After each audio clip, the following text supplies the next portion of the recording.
Watazamaji, habari zako, habari za huko, habari za siku nyingi.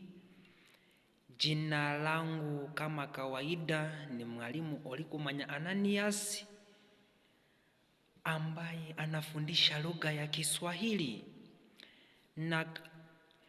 Na leo tunataka kujifunza kuhusu mada ya tafsiri, na kuhusu mada hiyo nitachagua kufundisha kuhusu fasiri, dhana ya tafsiri. Na wakisema tafsiri, wewe kama mwanafunzi au wewe kama mwalimu unaelewaje? Na kwa hivyo bila kupoteza muda tuende pamoja.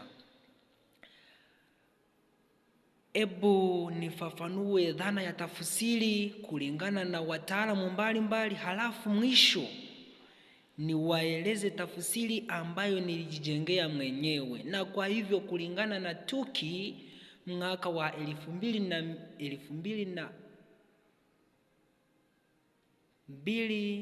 ukurasa wa 271, nikitamuka neno TUKI ninamaanisha kwamba TUKI ni taasisi ya uchunguzi wa Kiswahili. Na kwa hivyo kulingana na TUKI mwaka wa 2002 ukurasa wa 271, tafsiri ni kutoa mawazo kutoka lugha moja kwenda katika lugha nyingine bila kubadili maana. Na pia kulingana na Mwansoke na wenzake mwaka wa 2006 wanafasiri tafsiri kuwa ni zoezi la uhawilishaji wa mawazo yaliyo katika maandishi kutoka lugha moja kwenda kwa lugha nyingine. Na kwa kuongeza hapo, kulingana na naye Newmark mwaka wa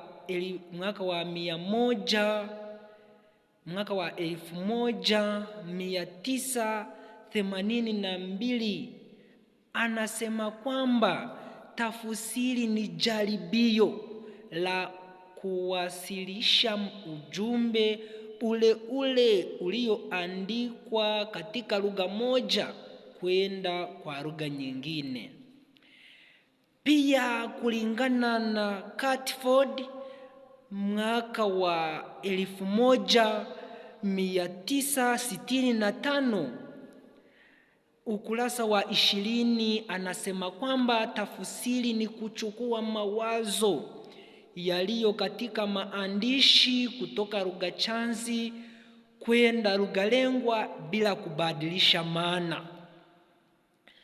Na kwa maelezo hayo yote, kulingana na mimi mwenyewe mwalimu wa lugha ya Kiswahili, naweza kusema kwamba tafsiri ni mchakato wa kubadilisha maandishi kutoka lugha chanzi kwenda kwa lugha lengwa bila kubadili maana, nia, muktadha au lengo la mwandishi. Na kwa hivyo hebu nifikiri kwamba sasa kila mwanafunzi au mwalimu anaweza kueleza kuhusu dhana ya tafsiri. Hebu kwa namna ya kipekee niwashukuru sana kwa kunisikiliza vizuri, na kesho Mungu akipenda tutaongeza na aina mbalimbali za tafsiri. Leo ni leo, asemaye kesho ni Mungu. Polepole ndiyo mwendo.